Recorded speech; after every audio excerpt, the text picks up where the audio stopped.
إن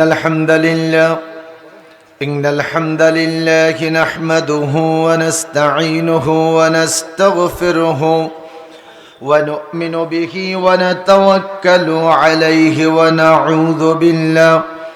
ونعوذ بالله من شرور أنفسنا ومن سيئات أعمالنا. من يهده الله فلا مضل له ومن يضلله فلا هادي له.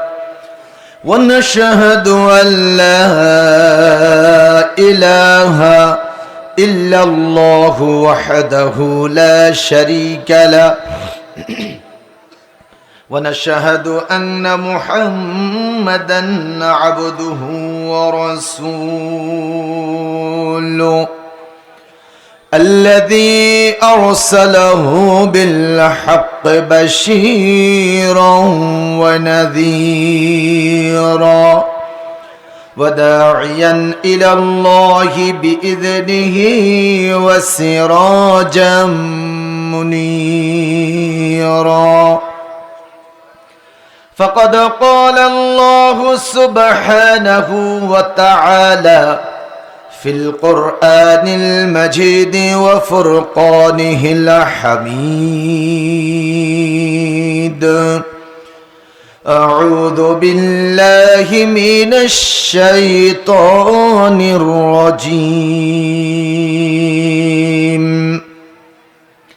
بسم الله الرحمن الرحيم. هو الذي خلقكم من نفس واحدة وجعل منها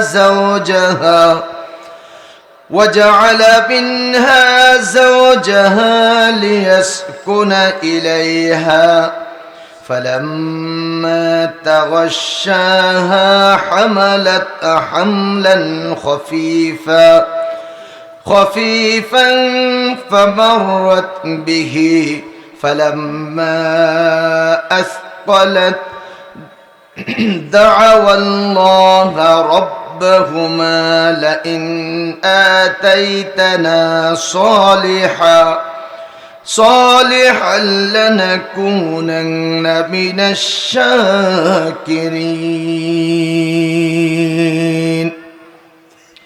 فلما آتاهما صالحا جعلا له شركاء فيما آتاهما، فتعالى الله عما يشركون.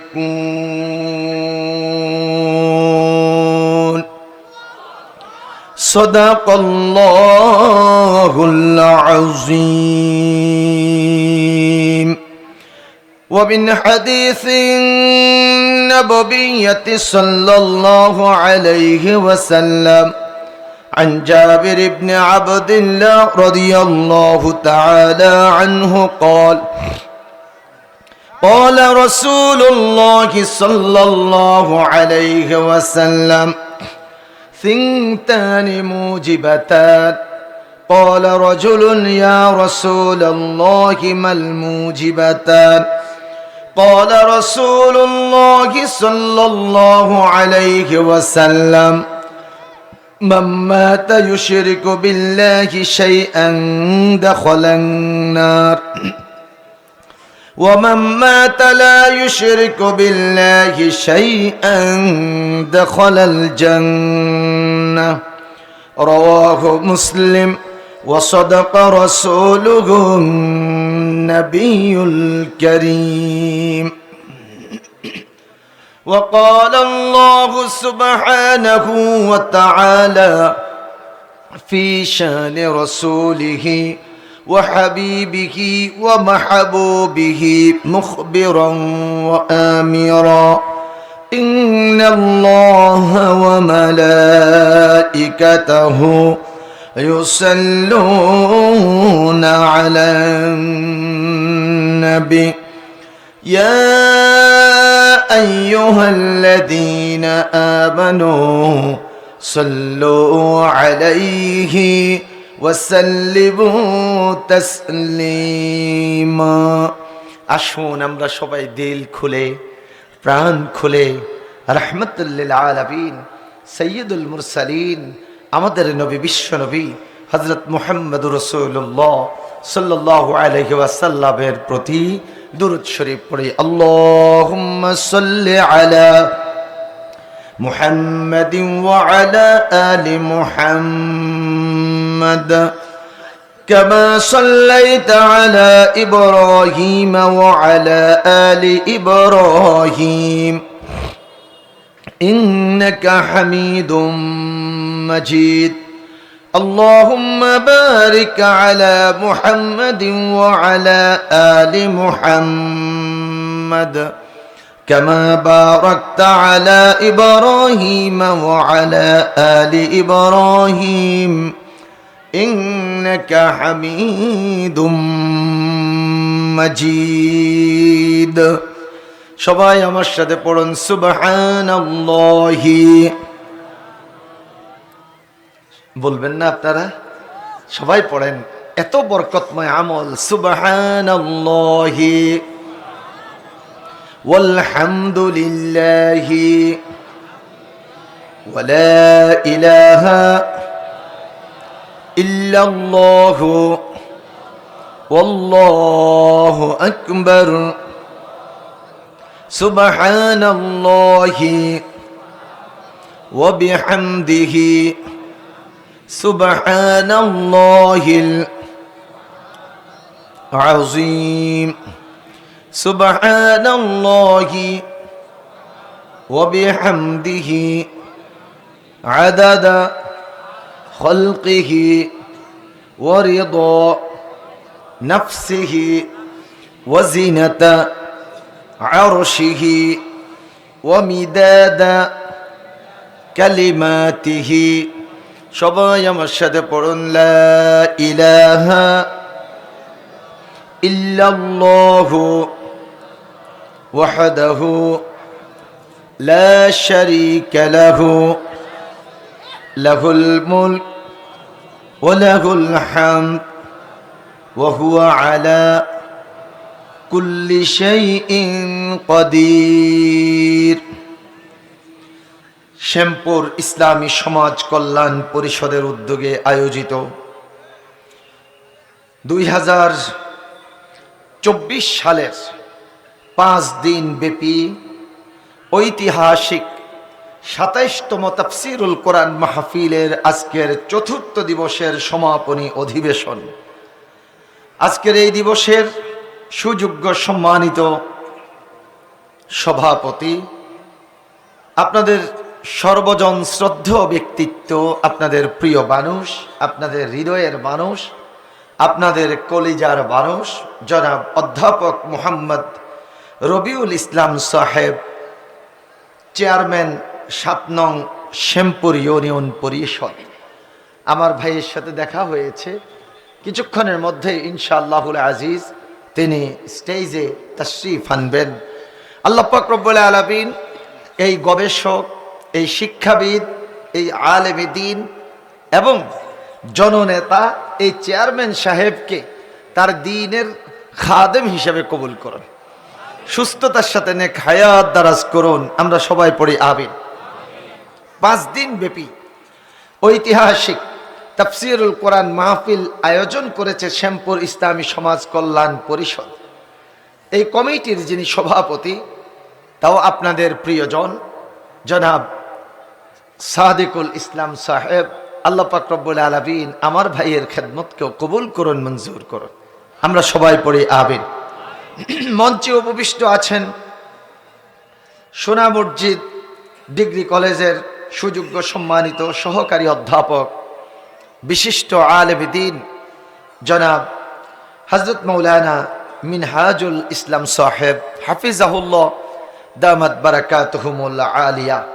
আল্লাহ পাক রব্বুল আলামিন আমার এই শ্রদ্ধেয় বড় ভাই তুল্য মুরব্বীকে সুস্থতার সাথে নেক হায়াত দারাজ করুন। আমরা সবাই পড়ি আমিন।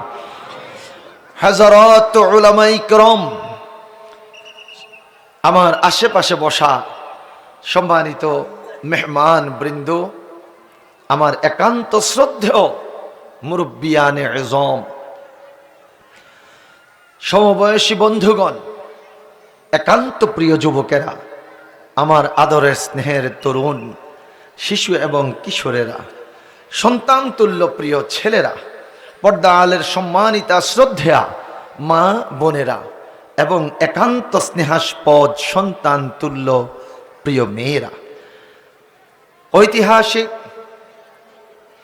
5 দিন ব্যাপী তাফসীরুল কোরআন মাহফিলের আজকের এই চতুর্থ দিবসের সমাপনী অধিবেশনে আমরা যারা এখন পর্যন্ত এই মাহফিল প্যান্ডেলে বসতে পেরেছি, থাকতে পেরেছি, আসতে পেরেছি, কোরআন থেকে আলোচনা করার এবং শোনার সুযোগ পেয়েছি, যে রব্বুল আলামিন আমাদেরকে এই সুযোগ সুবিধাটুকু করে দিয়েছেন, আমরা সে রব্বুল আলামিনের প্রশংসা করছি।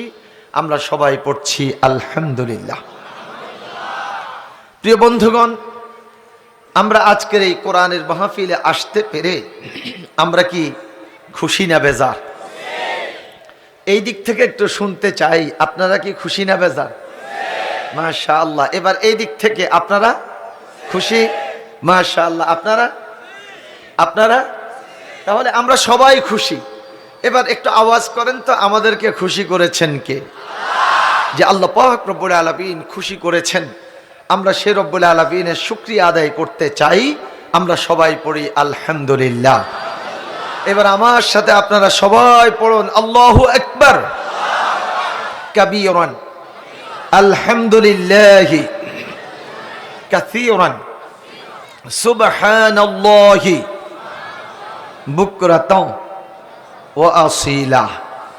আমরা যে আল্লাহ পাকের এইভাবে প্রশংসা করলাম, এইভাবে প্রশংসা করে একদিন রাসূল সাল্লাল্লাহু আলাইহি ওয়াসাল্লাম 3টি ঘোষণা দিয়েছেন। একটু আওয়াজ করতে হবে, কয়টি? 3টি ঘোষণা। 1 নম্বর ঘোষণা, যারা আল্লাহু আকবার কাবীরান আলহামদুলিল্লাহি কাসীরান সুবহানাল্লাহি বুকরাতাও ওয়া আসীলা আল্লাহ পাকের প্রশংসা করেছে, সাথে সাথে আল্লাহ পাক রব্বুল আলামিন তাদের জন্য তার আসমানের দরজাগুলো খুলে দেন। 2 নম্বর ঘোষণা, তাদের জন্য আল্লাহ পাক রব্বুল আলামিন তার রহমতের দরজাগুলো খুলে দেন। 3 নম্বর ঘোষণা, আল্লাহ পাক রব্বুল আলামিন তাদের জন্য তার জান্নাতের দরজাগুলো খুলে দেন। আপনাদের চাঁপাইনবাবগঞ্জ এলাকা, এই শ্যামপুর এলাকার মধ্যে কি পুকুর আছে? নদীও তো মনে হয় একটা আছে না? এই নদীটার নাম কি? মহানন্দা? কি? পাগলা? পাগলা নদী? পাগলা। এটা কি ভাঙচুর করতো নাকি এক সময়? ও পাগলামি ছিল। মাশাআল্লাহ। আচ্ছা, তাহলে তো আপনারা পাগলা নদীকে চিনেন। এই পাগলা নদীর পানিতে কি মাছ আছে নাকি? মাছ আছে। আচ্ছা, নদীর মাছগুলো তো নদীর পানির উপরে মনে ভেসে থাকে না ডুবে থাকে? ডুবে থাকে। মাশাআল্লাহ। নদীর মাছগুলো যেভাবে নদীর পানির নিচে ডুবে আছে, আমরা যারা আল্লাহু আকবার কাবীরান আলহামদুলিল্লাহি কাসীরান সুবহানাল্লাহি বুকরাতাও ওয়া আসীলা এই আমলটা করেছি, আমরা আল্লাহ পাক রব্বুল আলামিনের রহমতের মাঝে নদীর পানির মাছগুলোর মতো আমরা ডুবে আছি। সুবহানাল্লাহ। আল্লাহ তুমি কবুল করো। আমরা সবাই পড়ি আমিন। আমরা আসতে পেরেছি, এই জন্য রব্বুল আলামিনের শুকরিয়া আদায় করলাম। শুকরিয়া আবারও আদায় করতে হচ্ছে আমাদের আজকের যিনি সম্মানিত সভাপতি, আপনাদের এই এলাকার জননন্দিত চেয়ারম্যান জনাব অধ্যাপক মোহাম্মদ রবিউল ইসলাম সাহেব, উনি, অধ্যাপক আব্দুল কাদের ভাই, আমার শ্রদ্ধেয় মিনহাজ ভাই সহ আমরা আলোচনায় ছিলাম। সেখানে আমি জানতে পেরেছি আজকে এই বছর 27তম মাহফিল হচ্ছে। 26তম মাহফিল হয়েছে আজ থেকে 10 বছর আগে। 9টি বছর বাংলাদেশের ইসলামী আন্দোলনের প্রাণ কেন্দ্র, যেই এলাকার প্রত্যেকটি ঘরে ঘরে কোরআন প্রেমিক আল্লাহ পাকের বান্দারা অবস্থান করেন, এই চাঁপাইনবাবগঞ্জের জমিন। এই চাঁপাইনবাবগঞ্জের জমিনের মধ্যে দীর্ঘ 9টি বছর আল্লাহ পাকের কালাম, আমাদের কালামে রব্বানির তাফসীর শোনা থেকে বঞ্চিত করেছিল। আল্লাহ পাক রব্বুল আলামিন তাদেরকে এই জমিন থেকে বিদায় করে দিয়েছেন। বিদায় হয়েছে তো হয়েছে, এখন দেশের বাহিরে বসে বসেও আমাদের দেশের বিরুদ্ধে বিভিন্ন রকম ষড়যন্ত্র করছে। তবে আমরা আল্লাহ পাকের দরবারে শুকরিয়া আদায় করছি যে আমরা এখন ভালো আছি। এই মাহফিলের জন্য কোনো অনুমতি মনে হয় নিতে হয় না, মিনহাজ ভাই, অনুমতি নিতে হয় নাই। কোরআনের কথা বলবো, কোরআনের কথা বলার জন্য তা আল্লাহ নির্দেশে দিয়ে রাখছেন। আবার সেই মাহফিলের মধ্যে অনুমতি, যেখানে অনুমতির প্রশ্ন আসে, অনুমতি দিবে কে? দেখা যায় কোনো না কোনো মুসলমানের নাম। আমি সিলেট গেলাম 2017 সালে, বিয়ানীবাজার। আমাকে স্টেজে ওঠার সাথে সাথে একটা কাগজ ধরাই দিল, সেখানে 19টা শর্ত। 1 নম্বর শর্ত, কোরআনের মাহফিলের মধ্যে আল্লাহু আকবার ধ্বনি দেয়া যাবে না। এরপর শর্তগুলো শেষ করে যিনি অনুমতি দিয়েছেন, মোহাম্মদ নুরুল ইসলাম, উপজেলা নির্বাহী কর্মকর্তা, বিয়ানীবাজার, সিলেট। আমি এটা পড়েই আমি স্টেজের মধ্যে ওই দিন আল্লাহু আকবার যতবার বলার কথা ছিল এর থেকে বেশি বলেছি, এবং বলেছি এই সিলেট হযরত শাহজালাল রহমতুল্লাহ আলাইহির স্মৃতি বিজড়িত সিলেট। এই সিলেটের মধ্যে যে নুরুল ইসলাম আল্লাহু আকবার বলা যাবে না বলে স্বাক্ষর করেছেন, সেই নুরুল ইসলামের নামটা এই সিলেটের জমিন থেকে বিতাড়িত হয়েছিল গৌর গোবিন্দ। অতএব নুরুল ইসলাম নামটা মাইনাস করে দিয়ে তার নামটা গৌর গোবিন্দ রাখা উচিত। আমার প্রিয় বন্ধুগণ, পিপিলিকা পাখা গজায় মরিবার তরে, রাত যতই গভীর হয় সকাল ততই ঘনিয়ে আসে। এই কমন ল্যাঙ্গুয়েজ, এই কমন ভাষাগুলো, এগুলো আমার মনে হয় আপনারা সবাই জানেন। আমরা বুঝতে পারছিলাম না কি হবে কি হবে কি হবে। আল্লাহ পাক তো ছাড় দেন, তবে ছেড়ে দেন না। রব্বুল আলামিন কোরআনুল কারীম বলেছেন, ওয়ায়ামুদ্দুহুম ফি তুগয়ানিহিম ইয়ামাহুন। কেউ যখন সীমালঙ্ঘন করতে চায় তখন রব্বুল আলামিন তাদেরকে সীমালঙ্ঘন করার জন্য অবকাশ দেন। একটি পর্যায়ে আল্লাহ পাক তার এই বান্দাদেরকে আর অবকাশ দেন না। তখন তিনি কি করেন? ইন্না বাতশা রাব্বিকা লাশাদীদ। আল্লাহ পাকের ধরা কি সহজ না কঠিন? রব্বুল আলামিন সময় মতো এমন ধরা ধরেন, ফেরাউন বুঝতে পারে নাই সে যে পানিতে ডুবে মরবে। ঠিক না বে ঠিক? নমরুদ বুঝতে পারে নাই তার নাকে দিয়ে একটা পা ভাঙ্গা মশা ঢুকবে, আর এর মাধ্যমে ক্ষুদ্র একটা মশার মাধ্যমে তার মৃত্যু হবে। নমরুদও তা বুঝতে পারে নাই, আমরাও বুঝতে পারিনি। 15 বছর 7 মাস আমাদের বাংলাদেশের মানব জাতির উপর জুলুমের পর জুলুম, জুলুমের পর জুলুম, জুলুমের রোলার স্টেম চলছিল। কিন্তু এই জুলুমের শেষ কখন হবে আমরাও বুঝতে পারি নাই। আর যারা জুলুম করছিল তারা মনে করছে আমরা এই জমিনে চিরস্থায়ী হয়ে গেছি। কিন্তু ইন্না বাতশা রাব্বিকা লাশাদীদ, আল্লাহর ধরা তো শক্ত ধরা। আমরা আগস্ট মাসের 4 তারিখ সন্ধ্যায় কিছুই বলতে পারছিলাম না। আগস্টের 5 তারিখ সকালে কারফিউ ভঙ্গ করে যখন রাজপথে নেমেছি তখনও আমরা বুঝতে পারছিলাম না যে আজকে কি হবে। কিন্তু রব্বুল আলামিন এমন এক সিগন্যাল দিয়েছেন, জোহরের নামাজের পরপরই ওয়াকারুজ্জামান সেনাপ্রধান বলে দিয়েছেন যে আপনাদের উপর জুলুম করেছিল সে পালিয়ে চলে গেছে। আমার প্রিয় বন্ধুগণ, তার পালিয়ে যাওয়ার মধ্য দিয়ে আমাদের বাংলাদেশের কোরআনুল কারীমের মাহফিলগুলোর অনুমতি এখন আর লাগে না, অনুমতি মুক্ত হয়ে গেছে। তারই ধারা হতে পারেনি। এই বছর নতুন করে 27তম মাহফিল 5 দিন ব্যাপী শুরু হয়েছে। সেই জন্য রব্বুল আলামিনের দরবারে আমরা আবারও শুকরিয়া আদায় করছি। আমরা প্রাণ খুলে সবাই পড়ি আলহামদুলিল্লাহ। আপনারা কি বেজার হলেন, কষ্ট পেলেন? আল্লাহ কবুল করুন, আমরা সবাই পড়ি আমিন। সম্মানিত সুধী মণ্ডলী, আসুন, এই মাহফিলটা অত্যন্ত বুনিয়াদী মাহফিল। বাংলাদেশে আমরা বিভিন্ন জায়গায় তাফসির মাহফিলে যাই, কিন্তু এইভাবে যে ধারাবাহিক তাফসির এরকম খুব কমই হয়। ঐতিহ্যবাহী এই ময়দানে ধারাবাহিক তাফসির, আমরা আমাদের ধারাবাহিক তাফসিরের দিকে চলে যাব ইনশাআল্লাহ। যাওয়ার আগে যেহেতু আমরা দীর্ঘ অনেকগুলো বছর প্রাণ খুলে আল্লাহু আকবার স্লোগানটা দিতে পারি নাই, আমরা আমাদের একটু হৃদয়ের তৃষ্ণাটা মিটাতে চাই। কোনো আপত্তি নেই তো? কারো আপত্তি নেই তো আল্লাহু আকবার বলতে? আচ্ছা, আল্লাহু আকবার বললে তো একজন খুশি হয়ে যান, তিনি কে? আর আল্লাহু আকবার বললে একজন বেজার হয়, সেটাকে? আমাদের দায়িত্ব শয়তানকে বেজার করা, আর আমাদের দায়িত্ব কাকে খুশি করা? আসুন তাহলে 40-এর উপরে যাদের বয়স, আগে আমরা একটা তাকবীর দেব ইনশাআল্লাহ। এরপর 40-এর নিচে যারা যারা এই 24-এর জুলাই আগস্টের মহাবিপ্লবের নায়কের দায়িত্ব পালন করেছে, সেই 40-এর নিচের যুবক, কিশোর, তরুণ, শিশু, আমরা তাদের জন্য দ্বিতীয় তাকবীরটা ছেড়ে দেব। তাহলে এখন 40-এর নিচে যারা, তারা নীরব থাকবে, আর 40-এর উপরে যারা, আমরা তারা সরব থাকব। প্রস্তুত? দেখি আজকে আমাদের মাননীয় চেয়ারম্যান মহোদয়, উনি তো গ্রাম আদালতের বিচারপতি, আমি আজকে ওনাকে আমাদের এই কম্পিটিশনের বিচারকও বানিয়ে দিলাম।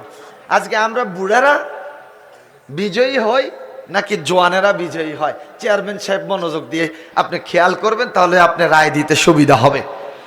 আসুন 40-এর উপরে আমরা যারা আছে, আমার মিনহাজ ভাই পারবেন নাকি তাকবীর দিতে?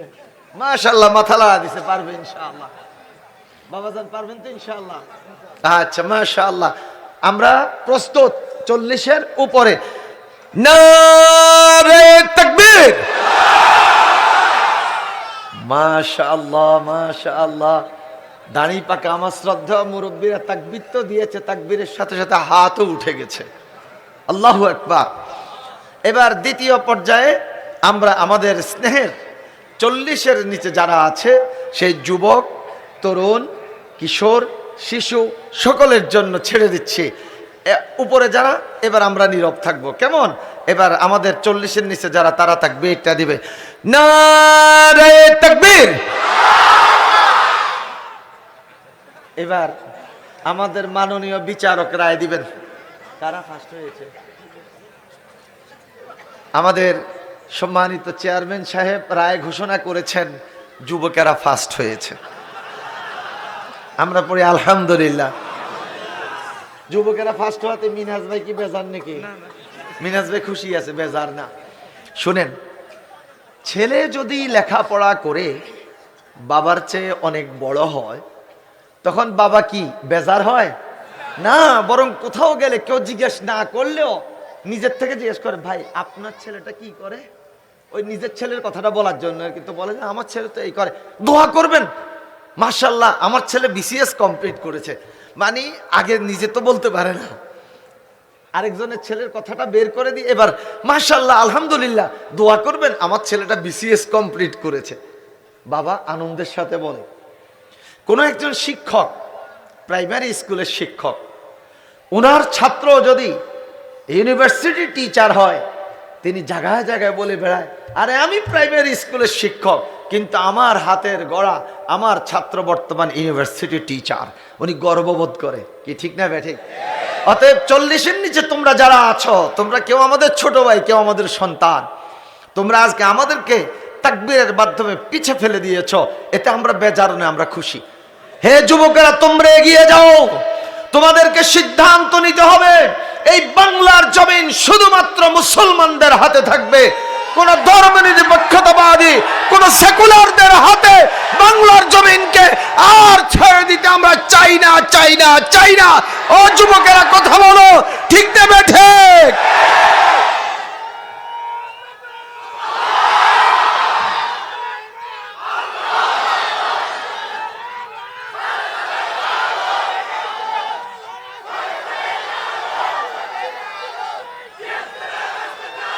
মাশাআল্লাহ, আলহামদুলিল্লাহ, আলহামদুলিল্লাহ। আমি তো জুলাই আগস্টের আন্দোলনের রাজপথের সৈনিক। মুক্তিযুদ্ধের সময় আমার জন্ম হয় নাই, আমার জন্ম 1973-এ। আমার 2 মেয়ে, একজন এইচএসসি পরীক্ষার্থী, একজন এসএসসি পরীক্ষার্থী হেজাব নেকাব লাগাইয়া বলে যে আব্বু আমরা রাজপথে ভূমিকা রাখবো। বললাম যে ফি আমানিল্লাহ, যাও। মহিলা সাহাবীরাও ভূমিকা রেখেছে। তো মেয়ের মা বলতেছে তা আমি কোন অন্যায় করছি, লাঠি একটা নিয়ে আমিও বের হই। তো বের হোক, ঘরে তালা। আজকে ছেলে যেটা আসছে আমার, ও বলে আব্বু আমিও রাজপথে থাকবো। বললাম যে তাওয়াক্কালতু আলাল্লাহ ফি আমানিল্লাহ, যাও। ঘরে তালা মেরে সব আমরা রাজপথে। সেখানে একটা স্লোগান, এখন এই আমার যুবকদের স্লোগানটা শুনে মনে পড়ে গেছে, যে স্লোগান আমরা বয়স্কদেরও আমাদের রক্তে আগুন লেগে গেছে। আল্লাহু আকবার, লেগেছে রে লেগেছে, রক্তে আগুন লেগেছে। আল্লাহু আকবার, কি চমৎকার কথা। এরপরে আরেকটা স্লোগান ছিল, উই ওয়ান্ট জাস্টিস, মনে আছে তো? আপনাদের স্লোগান খুব ভালো লেগেছে, কিন্তু একটা স্লোগানের সাথে আমি একমত নয়। সেই স্লোগানটা হচ্ছে আল কোরআনের আলো ঘরে ঘরে জালো। এটার সাথে আমি এখন আর একমত নয়। মাশাআল্লাহ, বলে ফেলছে, আমার মনের কথাটা বলে ফেলছে। হ্যাঁ, একমত নয় কেন? আমি ঢাকাতে একটা মসজিদের খতিব, প্রায় ৬৫০০ মুসল্লি জুমার সালাত আদায় করে। এর মধ্যে আমার কিছু সংখ্যক মহব্বতের মুসল্লি, এখন তাদেরকে দেখা যায় না। ওনারা লাইলাতুল কদরে সেই রাতে আমার কাছে এসে স্লিপ দিতেন, হুজুর আমার বাসায় ৫ খতম কোরআন তেলাওয়াত হয়েছে, আমার বাসায় ৯ খতম কোরআন তেলাওয়াত হয়েছে, আমার বাসায় ৭ খতম কোরআন তেলাওয়াত হয়েছে। তলাতে হাতাইয়া দেখি এগুলো সব কোরআনের আন্দোলনের বিরোধী। তাহলে বোঝা যায় ওদের ঘরেও রমজান মাসে কোরআন তেলাওয়াত চলছে, কোরআনের আলো জ্বলছে। তাহলে কোরআনের আলো শুধু ঘরে ঘরে জ্বললে হবে না, কোরআনের আলো সংসদে জ্বালাতে হবে। ঠিক না বে ঠিক? এই আসনের মধ্যে কি আমাদের কোরআনের পক্ষের কোন প্রার্থী আছে নাকি? কি নাম ওনার?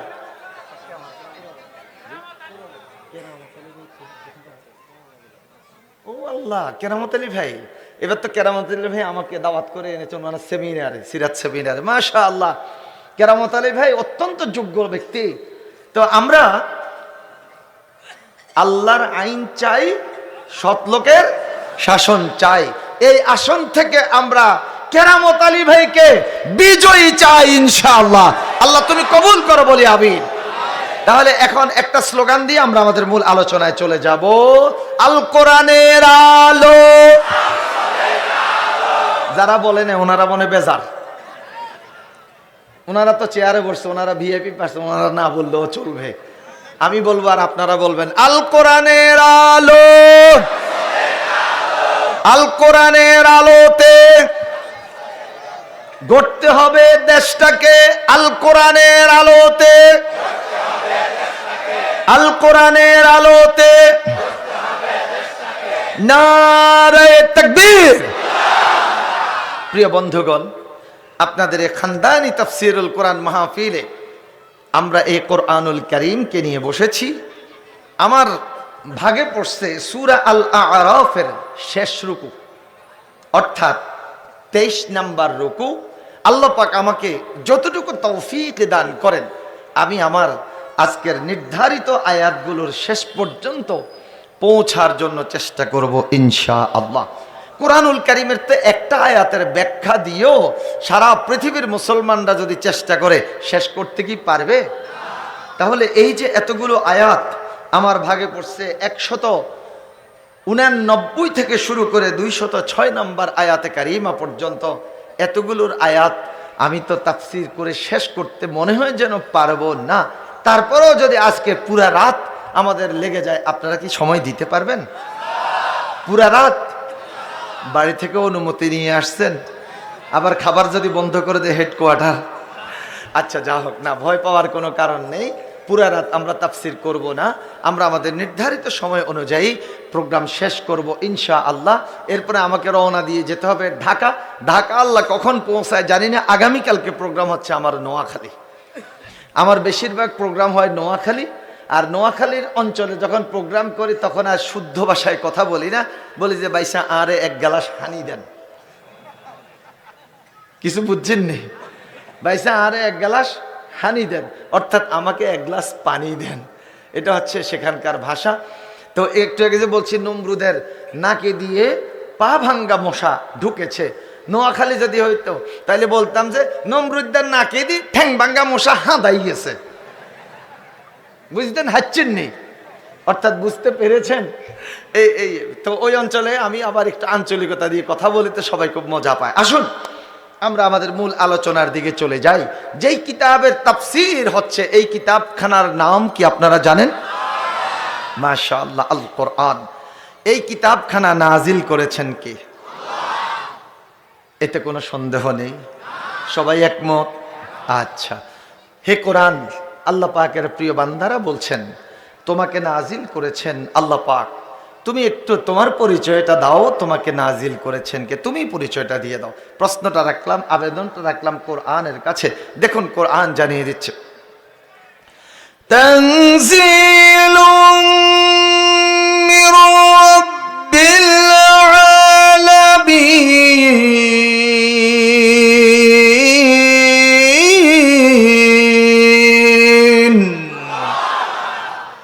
রব্বুল আলামিনের পক্ষ থেকে এই কোরআনুল কারীমকে নাজিল করা হয়েছে। সুবহানাল্লাহ। এখন যদি প্রশ্ন করা হয়, কোরআন তুমি তো আমাদেরকে জানিয়ে দিয়েছো তোমাকে আল্লাহ পাক নাজিল করেছে, এখন তুমি কি ডাইরেক্ট চলে আসছো নাকি তুমি কোনো মাধ্যমে এসেছো? প্রশ্ন রাখলাম কোরআনের কাছে, তাও কোরআন জবাব দিয়ে দিচ্ছে কোরআন কি ডাইরেক্ট এসেছে না মাধ্যমে এসেছে। দেখুন, নাযালা বিহি রূহুল আমিন।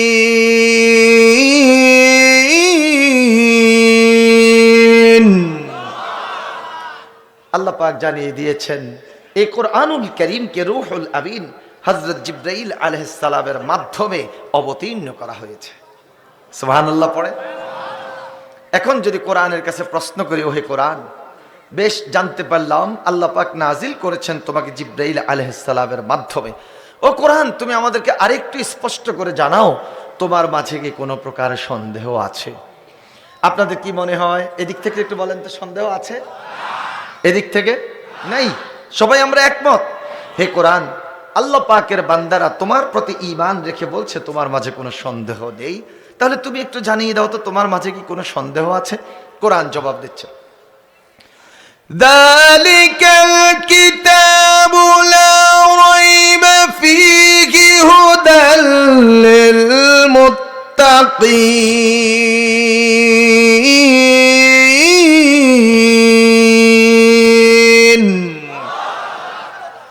এটি এমন একটি কিতাব যেই কিতাবের মধ্যে কোনো প্রকার সন্দেহ নেই, আর এই কিতাবটি আল্লাহ পাক রব্বুল আলামিন মুত্তাকিদের হেদায়েতের জন্য অবতীর্ণ করেছেন, নাজিল করেছেন। আমরা সবাই পড়ি আলহামদুলিল্লাহ। তাহলে কোরআন আমাদেরকে জানিয়ে দিল এই কোরআনের মধ্যে কোনো প্রকার সন্দেহ নেই। এবার আমরা কোরআনের কাছে আরেকটা প্রশ্ন যদি করি, ওহে কোরআন, আমরা জানলাম আল্লাহ পাক তোমাকে নাজিল করেছেন জিবরাইল আলাইহিস সালামের মাধ্যমে, তোমার মাঝে কোনো সন্দেহ নেই, এটা আমাদের কাছে স্পষ্ট। এখন তুমি আমাদেরকে একটু জানিয়ে দাও তুমি এই জমিনে কেন এসেছো? প্রশ্নটা কি, তুমি এই জমিনে কেন এসেছো? আপনাদের কি মনে হয় কোরআন কি বলতে পারবে? পারবে? দেখুন কোরআন জানিয়ে দিচ্ছে, আপনাদের যে ঈমান বিশ্বাস কোরআনের প্রতি, সেই বিশ্বাসটা আরো বেড়ে যাবে। কোরআন জানিয়ে দিচ্ছে, কিতাবুন আনজালনাহু ইলাইকা লিতুখরিজান নাসা মিনাজ যুলুমাতি ইলান নূর।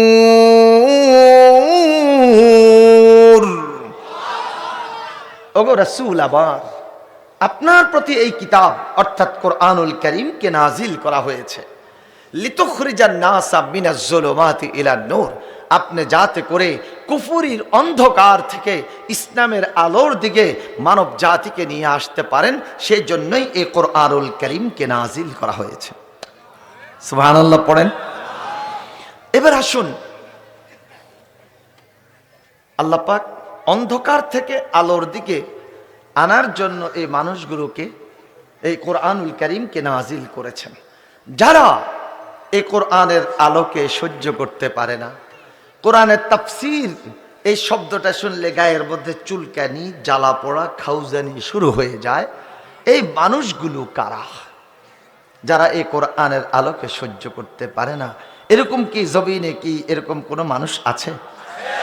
অমুসলিমরা তাদের অত জ্বালা পোড়া নাই, ওরা ওদের মতো করে আছে। কিন্তু মুসলমানদের মধ্যে একটা অংশ সারা পৃথিবীতে আছে, এর মধ্যে আমাদের বাংলাদেশে যে নাই এমনটা না, কিন্তু আছে না। কোরআনের আলো তাদের সহ্য হয় না। তাফসিরুল মাহফিল নাম শুনলে ওদের কেমন কেমন যেন লাগে, সেখানে বাধা সৃষ্টি করে, যে বাধার কারণে আপনাদের এখানে 9টা বছর তাফসির মাহফিল হতে পারে নাই। কি ঠিক না বে ঠিক? তাহলে এদের পরিচয় কি? এরা কারা? এদের পরিচয় হচ্ছে, এই বাংলাদেশে দুই ধরনের, দুইটা জাতের পাখি আছে। একটা পাখি হলো পেঁচা। আপনারা কি পেঁচা আউল দেখেছেন, চিনেছেন? আরেকটা পাখি হচ্ছে চামচিকা, দেখতে অনেকটা বাদুরের মতো কিন্তু একবারে ছোট্ট ছোট্ট। এটা কি চিনতে পেরেছেন? আপনাদের দেশে কি বলে এটাকে? চামচিকায় বলে। আচ্ছা, তাহলে আপনারা বাদুরও কি বলে, পেঁচাও চিনেছেন, চামচিকাও চিনেছেন। আচ্ছা, এই পাখিগুলো কি দিনের বেলা সূর্যের আলোর মধ্যে দেখতে পাওয়া যায়? এগুলো বাঁশ ঝাড়, বেত ঝাড়, ঝোপঝাড়ের মধ্যে, অন্ধকারের মধ্যে এগুলো লুকিয়ে থাকে, কারণ সূর্যের আলো এদের সহ্য হয় না। মানুষের মধ্যে অমুসলিম আমি বাদ দেই, যেই সমস্ত মুসলমানের ঘরে জন্মগ্রহণ করার পরেও ওই মুসলমানের বাচ্চাদের কোরআনের আলো সহ্য হয় না, কোরআনের কথা শুনলে গায়ে জ্বালা পোড়া শুরু হয়ে যায়, এই সমস্ত মানুষগুলোর পরিচয় এরা আসলে প্রকৃত মানুষ নয়। যদিও মানুষ, এরা হচ্ছে মানবরূপী পেঁচা, চামচিকা। এরা হচ্ছে পেঁচার গোষ্ঠী আর চামচিকার গোষ্ঠী। প্রিয় বন্ধুগণ, আজকের এই কোরআন কারীমের মাহফিলে আমি যখন কোরআনের আয়াতগুলো তেলাওয়াত করে করে থামলাম, তখন আপনাদের কাউকে আমি কিচ্ছু বলি নাই, কিন্তু আপনারা সবাই আপনাদের মন থেকে একটা আওয়াজ দিয়ে ফেলেছেন। সেই আওয়াজটা কি? আল্লাহু আকবার বলেছেন। হে কোরআন, আজকে তোমাকে এই প্রশ্নটা রেখে আমরা আমাদের মূল আলোচনায় চলে যাচ্ছি। আল্লাহ পাকের এই বান্দারা কেন আল্লাহু আকবার বলেছে? ওহে কোরআন, তুমি একটু বলে দাও তো। প্রশ্নটা রাখলাম কার কাছে? আল্লাহর কালামের কাছে, কোরআনের কাছে। কেন আপনারা আল্লাহু আকবার বলেছেন? কোরআন বলে দিচ্ছে, وَإِذَا تُلِيَتْ عَلَيْهِمْ آيَاتُهُ زَادَتْهُمْ إِيمَانًا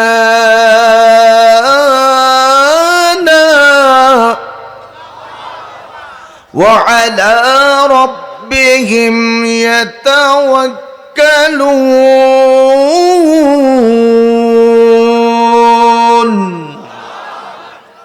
ইমানদার ব্যক্তিদের সামনে যখন কোরআন তেলাওয়াত করা হয়, তখন ইমানদার ব্যক্তিদের ইমানটা বেড়ে যায়। ইমানদার ব্যক্তিদের ইমানটা বেড়ে যাওয়ার কারণে তাদের জবান দিয়ে বের হয়ে আসে আল্লাহু আকবার।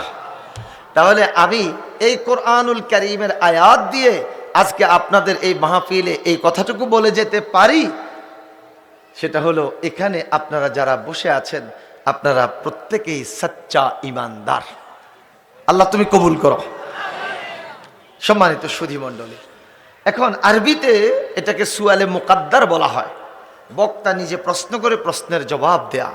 আচ্ছা নাসিরউদ্দিন হেলালি, তুমি তো কোরআনুল কারীমের আয়াত তেলাওয়াত করলা যে ওয়াইদা তুলিয়াত আলাইহিম আয়াতুহু যাদাতহুম ঈমানা, এতটুকু বুঝলাম, ঈমান আমাদের বেড়ে যায় কোরআন তেলাওয়াত শুনলে। এরপরে যে আবার একটু যোগ করে দেওয়া হয়েছে ওয়ালা রব্বিহিম ইয়াতাওয়াক্কালুন, তেলাওয়াত শুনলে ঈমান বেড়ে যায়। এরপরে আবার এই সমস্ত ইমানদার ব্যক্তিরা আল্লাহ পাকের উপর তাওয়াক্কাল করে, এই শর্তটা এখানে আবার লাগাই দিয়েছে কেন? এর কারণটা কি? প্রশ্নটা করলাম নাসিরউদ্দিন হেলালিকে।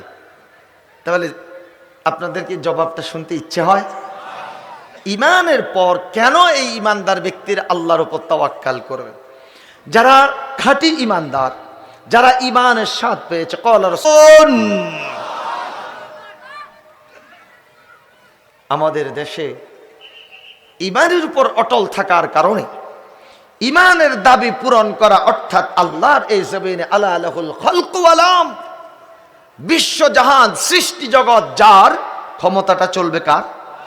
আল্লাহর। তার রব্বুল আলামিনের উলুহিয়ত, রুবুবিয়ত, আল্লাহ পাকের কালাম কোরআনুল কারীমকে প্রতিষ্ঠা করার, আন্দোলন করার অপরাধে এই সমস্ত ইমানদার ব্যক্তিদের সামনে ফাঁসির রশি এসেছিল, ওনারা কি পিছিয়ে গেছেন না সামনে এগিয়ে গেছেন? সামনে এগিয়ে গেছেন। ওনাদের ঈমান বেড়ে গেছে, ওনাদের জীবন চলে গেছে, তারপরেও তারা আল্লাহর উপর থেকে তাওয়াক্কাল হারায় নাই। ঠিক না বে ঠিক? আমার বন্ধুগণ, যদি আমাদেরও ঈমানের দাবি পূরণ করতে গেলে এরকম বিপদ আসে, মুসিবত আসে, হামলা আসে, মামলা আসে, যদি প্রয়োজন হয় জীবন দেওয়ার, জীবনও চলে যেতে চায়, তাহলে আমরা জীবন দেওয়ার জন্য প্রস্তুত আছি। আপনারা কি রাজি আছেন? শেষ একটু জানতে চাই, কারা কারা আল্লাহ পাকের কালাম কোরআনের জন্য, আল্লাহর দ্বীনের জন্য, ইসলামের জন্য, দেশের জন্য যদি প্রয়োজন হয় জীবন দেওয়ার, কারা কারা প্রস্তুত আছেন? দুহাত উঠে রব্বুল আলামিনকে দেখান।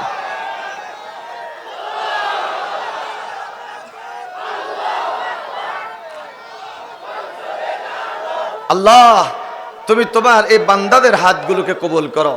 আল্লাহ, তুমি তোমার এই বান্দাদের জবানগুলোকে কবুল করো। আল্লাহ, তুমি তোমার এই বান্দাদের ঈমানকে কবুল করো। আয় আল্লাহ, আল্লাহ এই ঈমানের জোরে আমাদের বাংলাদেশটাকে তুমি কোরআনের দেশ হিসেবে কবুল করে নাও। সবাই পড়ি আমিন। আলহামদুলিল্লাহ। আপনাদের কষ্ট হয়ে গেছে? সূরা আল আরাফ, একটু বলেন সূরাটার নাম? সূরা আল আরাফ। সূরা আল আরাফের 46, 47 এবং 48 এই তিনটি আয়াতে কারিমার মধ্যে আরাফ শব্দটি রয়েছে, আরাফের বর্ণনা রয়েছে। এখান থেকেই এই সূরাটির নামকরণ করা হয়েছে সূরাতুল আরাফ। আসুন তাহলে আমরা একটু নামকরণের সার্থকতা জেনে নেই। হয়তোবা আপনারা শুনেছেন এক এক ফুলের এক এক গ্রান, এক এক আলেম এক একভাবে বর্ণনা দিয়ে থাকেন, এক একজনের কাছ থেকে কথা এক এক রকম শুনতে মজা লাগে। আল্লামা দেলোয়ার হোসেন সাঈদী রাহিমাহুল্লাহ, ওনার কণ্ঠে তাফসীর শুনতে একরকম মজা। আল্লামা লুৎফুর রহমান সাহেব রাহিমাহুল্লাহ, ওনার জবান থেকে তাফসীর শুনতে আরেক রকম মজা। সৈয়দ কামাল উদ্দিন জাফরি হাফিজাহুল্লাহ, ওনার জবান থেকে তাফসীর শুনতে আরেক রকম মজা। আরে জাফরি ওস্তাদও আস্তে আস্তে আস্তে আস্তে জীবন সায়ান্নে চলে যাচ্ছে। গত বছরের তুলনায় এবছর হুজুর আরো অনেক বেশি দুর্বল হয়ে গেছেন, প্রোগ্রাম খুব একটা করতে পারেন না। আমরা আল্লাহর কাছে দোয়া করি, আমরা তো আলেম শূন্য হয়ে যাচ্ছি, আল্লাহ পাক ওনাকে সুস্থতার সাথে খায়াত দারাজ করেন, পড়ি আমিন। তো এক এক ফুলের এক একটা ঘ্রাণ আপনাদের এই জমিনে আমি শুনেছি। মাওলানা একিউএম সিফাতুল্লাহ রাহিমাহুল্লাহ তিনিও তাফসীর করে গেছেন। তারপর মাওলানা আবুল কালাম আজাদ হাফিজাহুল্লাহ তিনিও এই জমিনে তাফসীর করে গেছেন। আপনাদের এই জমিনটা অত্যন্ত খানদানি জমিন, অত্যন্ত ভ্যালুয়েবল জমিন। ওনারা যে চেয়ারে বসেছেন, এমদাদুল হক এলএলবি গোপালগঞ্জের, আল্লাহু আকবার, কি চমৎকার কথা বলতেন। ওনারা এই চেয়ারে বসে কথা বলেছেন। আমরা তো আসলে এই চেয়ারে বসার জন্য যোগ্যতা রাখি না, আমরা অযোগ্য। তারপরে ওনারা আজকে দুনিয়াতে নেই, কেউ না কেউ তো এখানে এসে বসতে হবে, সেই জন্য আমরা অযোগ্যরা এসে বসেছি। দোয়া করুন আল্লাহ পাক যাতে আমাদেরকে যোগ্যতা দান করেন। আমরা সবাই পড়ি আমিন। তো এক এক ফুলের এক এক গ্রান, সূরা আল আরাফ, এটার নামের সার্থকতাটা কি? আল্লাহ পাক রব্বুল আলামিন বলছেন, وبينهما حجاب وعلى الأعراف رجال يعرفون كلا بسيماهم ونادوا أصحاب الجنة أن سلام عليكم لم يدخلوها وهم يطمعون। এখানে আল আরাফ শব্দটি রয়েছে উভয় দলের মাঝখানে, অর্থাৎ জান্নাতি এবং জাহান্নামী। জান্নাতীদেরকে জান্নাত দিয়ে দেওয়া হলো, জাহান্নামীদেরকে জাহান্নাম দিয়ে দেওয়া হলো। মাঝখানে একটা গ্রুপ আল আরাফের মধ্যে তারা অবস্থান করছে। রব্বুল আলামিন কিছুক্ষণ পর তাদেরকেও জান্নাত দেবে। এই সমস্ত আল আরাফে অবস্থানকারী লোকেরা জান্নাতবাসীদের অবস্থাটা তারা দেখছে এবং সেখানে কারা কারা আছে তাদেরকে মোটামুটি চিনতে পারছে এবং তাদের জন্য ডেকে ডেকে তারা দোয়া করছে, আল্লাহ পাক রব্বুল আলামিন তোমাদের প্রতি শান্তি নাজিল করুক, তোমরা শান্তিতে থাকো। এরপর ওয়াইদা সুররিফাত আবসারুহুম তিলকা আসহাবিন নার, যখন এই আল আরাফের ব্যক্তিদের নজরটা পড়ে গেছে জাহান্নামবাসীদের দিকে, তখন তাদের দিকে ফিরে তাকিয়ে তারা বলবে ক্বালু রব্বানা লা তাজআলনা মাআল কওমিজ যালিমিন। ওগো আল্লাহ, এখানে তো জালেমদেরকে দেখতে পাচ্ছি, নমরুদকে দেখতে পাচ্ছি, ফেরাউনকে দেখতে পাচ্ছি, হামানকে দেখতে পাচ্ছি, কারুনকে দেখতে পাচ্ছি, শাদ্দাদকে দেখতে পাচ্ছি, আবু জেহেল, আবু লাহাব, সাইবা, উতবা, ওয়ালিদ ইবনে মুগীরা, উমাইয়া ইবনে খালফ, রব্বুল আলামিন এদেরকে দেখতে পাচ্ছি, এবং আরো আরো আমরা যাদেরকে চিনি আর কি, নামটা না হলে নাই বললাম, কারা আছে এটা আপনারাই বুঝে নেন। আল্লাহ যারা যারা আমাদের উপর জুলুম করেছে আমরা তো তাদেরকে দেখতে পাচ্ছি। আল্লাহ এই সমস্ত জালেমদের অন্তর্ভুক্ত তুমি আমাদেরকে করো না। পড়েন না আমিন। আমাদের আল্লামা দেলোয়ার হোসেন সাঈদী রাহিমাহুল্লাহ, আল্লাহু আকবার, 55 বছর বাংলাদেশ এবং দেশের বাহিরে আন্তর্জাতিক পরিমণ্ডলে কোরআনের দাওয়াত দিয়েছেন, কোরআনের তাফসীর করেছেন।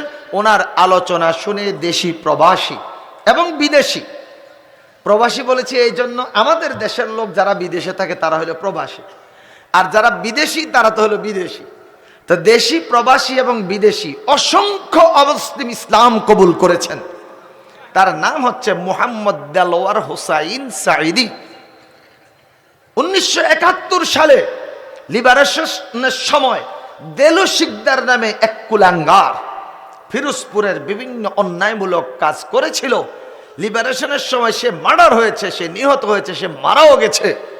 কিন্তু তারা এই বিষয়টা হাইড করে, গোপন করে সেই দেলু শিকদার নামে চালিয়ে দিয়েছে আল্লামা দেলোয়ার হোসেন সাঈদী রাহিমাহুল্লাহকে। সুখরঞ্জন বালি, আমি গেলাম সাঈদী হুজুরের কবর জিয়ারত করার জন্য। আল্লামা দেলোয়ার হোসেন সাঈদী হুজুর 1999 সালের ফেব্রুয়ারি মাস পর্যন্ত আমার নাম ধরে ডাকতেন নাসিরউদ্দিন হেলালি। ফেব্রুয়ারির পর থেকে তিনি আমাকে যখনই দেখতেন বলতেন, হেলালি আমার ইমাম, বলতেন যে আমার ইমাম এদিকে আসো। এত বেশি ঘনিষ্ঠতা ছিল। পল্টন ময়দানে তাফসির মাহফিল হতো। সে 1999 সাল থেকে 2006 পর্যন্ত এক টানা 8 বছর সাঈদী সাহেব হুজুরের অনুরোধে সলাতুল ইশার ইমামতি আমি করেছি। হুজুর আমাকে খুব ভালোবাসতেন, আমার তেলাওয়াত খুব পছন্দ করতেন, যে বাবা তুমি ইমামতি করবা, আমি তোমার পিছনে সালাত আদায় করব। সেই আল্লামা দেলোয়ার হোসেন সাঈদী রাহিমাহুল্লাহ, ওনার কবর জিয়ারাতের জন্য গেলাম। সুখরঞ্জন বালি খবর পেয়েছে সাঈদী সাহেব হুজুরের ইমাম, হুজুর যাকে ইমাম বলে ডাকতেন তিনি এসেছেন। সুখরঞ্জন বালি আমার সাথে দেখা করতে আসলো। আসার পর বলল, হুজুর তিনি আল্লামা দেলোয়ার হোসেন সাঈদী, তিনি দেলু শিকদার নয়। আমার ভাই বিশ্বরঞ্জন বালিকে যে হত্যা করেছে সে ছিল দেলু শিকদার। আমার মা হিন্দু, আমার মা আমাকে বলেছেন হুজুরের বিরুদ্ধে তুই যদি মিথ্যা সাক্ষী দেস, আমি হিন্দুর মেয়ে হতে পারি, আমি হিন্দু ধর্মাবলম্বী হতে পারি, আমি সনাতন ধর্মাবলম্বী হতে পারি, কিন্তু সুখরঞ্জন বালি তোকে বলছি, আমি আমার দুধের দিব্যি দিয়ে বলছি, যে এই দুধ পান করে তুই বড় হয়েছিস, সেই দুধের দিব্যি, সেই দুধ তোর জন্য হারাম, তোর জন্য হারাম, স্বর্গ তোর জন্য হারাম যদি তুই হুজুরের বিরুদ্ধে সাক্ষী দিস। হিন্দুরা পর্যন্ত চিনতে পেরেছে, কিন্তু নামধারী মুসলমানরা চিনতে পারে নাই। ঠিক না বেঠে? প্রথম রায় দিল মৃত্যুদণ্ড। এই রায় ঘোষণার সাথে সাথে বাংলাদেশে কি পরিমাণ আল্লাহ পাকের কোরআন প্রেমিক, সাঈদী প্রেমিক। আমরা সাঈদী প্রেমিক কেন বলবো? আমরা বলি কোরআন প্রেমিক, কারণ সাঈদী সাহেব কোরআনের কথা বলার কারণেই তো সাঈদী সাহেবকে মহব্বত করেছে, মূলত কোরআন প্রেমিক। সেই কোরআন প্রেমিক আল্লাহর বান্দারা পুলিশের নলের মুখে দাঁড়িয়ে গেছে, জীবন উৎসর্গ করেছে, শাহাদাতের পেয়ালা পান করেছে। যে রায় দিয়েছিল সেই কুলাঙ্গার কালামানিক শামসুদ্দিন চৌধুরী মানিক, নামটা কি শুনেছেন? সে যখন বেগতিক অবস্থা দেখেছে, সিলেটের কানাইঘাট দিয়ে সে পালিয়ে যাওয়ার জন্য চেষ্টা করে বর্ডারের কাছাকাছি গিয়ে দুর্বল হয়ে পড়ে গেছে, আর হাঁটতে পারে না। শেষ পর্যন্ত কিসের উপর শুয়েছিল? মাশাআল্লাহ, আপনারা জানেন তাই না? কলা পাতার উপর শুয়ে রইল, গলার মধ্যে রশি লাগাইয়া, এরপর তাকে টেনে হিঁচড়ে দিয়ে গেল। যখন মানুষ টের পেল আল্লামা দেলোয়ার হোসেন সাঈদীর বিরুদ্ধে যে লোকটা রায় দিয়েছিল সেই লোকটা ধরা পড়ছে, মানুষ পুলিশের বেষ্টনের মধ্যে এসেও তাকে মারা শুরু করছে। শেষ পর্যন্ত তার নাভির নিচে একটা লাথি পড়ছে, লাথি পড়ার কারণে, মেশিনের মধ্যে লাথি পড়ার কারণে তার যে নারিকেল দুইটা আছে, একটা নারিকেল ফেটেও গেছে। ঠিক না বে ঠিক? আমার প্রিয় বিশ্ববাসী, খেয়াল রাখতে হবে ইসলামের উপর, ইসলামী আন্দোলনের উপর, কোরআনের পাখিদের উপর কেউ যদি আঘাত করে, আল্লাহ পাক দুনিয়াতেও তাদেরকে এইভাবে অপমান করবে, আর আখিরাতে তাদের জন্য জাহান্নাম, জাহান্নাম, জাহান্নাম। ঠিক কিনা বলুন? সাইদি সাহেব হুজুর শেষ পর্যন্ত আমৃত্যু কারাদণ্ড, ফাঁসির আদেশকে রহিত করে আমৃত্যু কারাদণ্ড, পৃথিবীর ইতিহাসে নতুন করে সংবিধান সংশোধন করে এই আইনটা করা হয়েছে। পৃথিবীর বুকে কোথাও আমৃত্যু কারাদণ্ড এরকম কোনো আইন নাই। হিংসার কারণে, জেলাসির কারণে এই আল্লামা যতদিন পর্যন্ত না বলবে ততদিন কারাগারে থাকবে। শুধু উদ্দেশ্য এটাই ছিল। ঠিক না বেঠিক? মরে না কেন, মরে না কেন, মরে না কেন? শেষ পর্যন্ত ইন্ডিয়া আপনাদের থেকে কোন দিকে? পশ্চিম কোনটা? এটা না, এটা পশ্চিম। ইন্ডিয়া এই দিকে না? সেই ইন্ডিয়ার দাদাবাবুর নির্দেশে 2023 সালের 14ই আগস্ট দিবাগত রাতে সেই মুস্তফা কামালের মাধ্যমে আমাদের কোরআনের পাখি আল্লামা দেলোয়ার হোসেন সাঈদী রাহিমাহুল্লাহকে একটা বিষাক্ত ইনজেকশন মেরে বিষ প্রয়োগ করে তাকে হত্যা করা হয়েছে। প্রিয় ভাইয়েরা, 1 বছর পুরার আগেই আল্লাহ পাক রব্বুল আলামিন ইন্না বাতশা রাব্বিকা লাশাদীদ। তো আমরা যে কথাটুকু বলছিলাম, ওয়া ইযা সুররিফাত আবসারুহুম তিলকা আসহাবিন নারি ক্বালু রব্বানা লা তাজআলনা মা'আল কওমিজ যালিমিন। বলবে আল্লাহ, এই জালেমদেরকে দেখতে পাচ্ছি এরা জাহান্নামের আগুনের মধ্যে জ্বলছে, এই সমস্ত জালেমদের অন্তর্ভুক্ত আল্লাহ তুমি আমাদেরকে করো না। আল্লাহ তুমি আমাদেরকে সবাইকে হেফাজত করো। আমরা সবাই পড়ে আমিন। সম্মানিত সুধী মণ্ডলী, পরবর্তী আয়াতে আল্লাহ পাক জানিয়ে দিয়েছেন, আবার এই আরাফের লোকেরা জাহান্নামের কয়েকজন বড় বড় ব্যক্তিকে তাদের আলামত দেখে চিনে নিয়ে ডেকে বলবে, দেখলে তো তোমরা? প্রশ্নটা এইভাবে করবে, দেখলে তো তোমরা?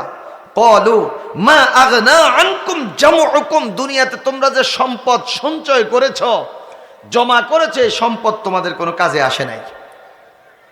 আমাদের বাংলাদেশের ব্যাংকগুলো কেউ কি লুটপাট করছে নাকি? করে নাই না? আপনি ফার্স্ট সিকিউরিটি ইসলামী ব্যাংকে যান, আপনি 5,000 টাকার চেক দিলেও পাস হয় না। ন্যাশনাল ব্যাংকে যান, 5,000 টাকার চেক দিলে পাস হয় না। SIBL সোশ্যাল ইসলামী ব্যাংকে যান, আপনার চেক পাস হয় না। আমার বন্ধুগণ, ইসলামী ব্যাংক বাংলাদেশ লিমিটেড, এই বাংলাদেশ লিমিটেড ইসলামী ব্যাংক এখান থেকে 75,000 কোটি টাকা লুটপাট করেছে। দরবেশ বাবা একজনকে চিনেন নাকি জেলখানায়? চিনেন না? পালানের জন্য দরবেশ বাবা দাঁড়ি মোষ সব কিছু ক্লিন শেপ করে যে নৌকা নিয়ে নাচছিল, সেই নৌকার মধ্যে যাই উঠছে। কিন্তু শেষ পর্যন্ত পুলিশ বুড়িগঙ্গা নদীতে সেই নৌকাতে গিয়ে এই দাঁড়ি কামানো দরবেশ বাবারে ধরছে। এখন আবার দরবেশ বাবার দাঁড়িগুলো আবার বড় হয়ে গেছে। ঠিক না বে ঠিক? সেই দরবেশ বাবা রিমান্ডে বলেছেন, বাংলাদেশের টাকাগুলো লুটপাট করে কোন কোন খাতে কে কে ভাগ করে নিয়েছে, এটা সব তিনি রিমান্ডে বলে দিয়েছেন। তাহলে বাংলাদেশের জনগণের টাকা ব্যাংক লুটপাট করে কেউ জমা করছে কি করে নাই? দেখেন আল্লাহর কালাম কোরআনের সাথে কিভাবে মিলে যায়। ক্বালু মা আগনা আনকুম জামউকুম, তোমরা যে লুটপাট করেছো, টাকা পয়সাকে সঞ্চয় করেছো, আজকের এই দিনে তোমাদের এই লুটপাট করা এই সঞ্চিত সম্পদ কোনো কাজে আসে নাই।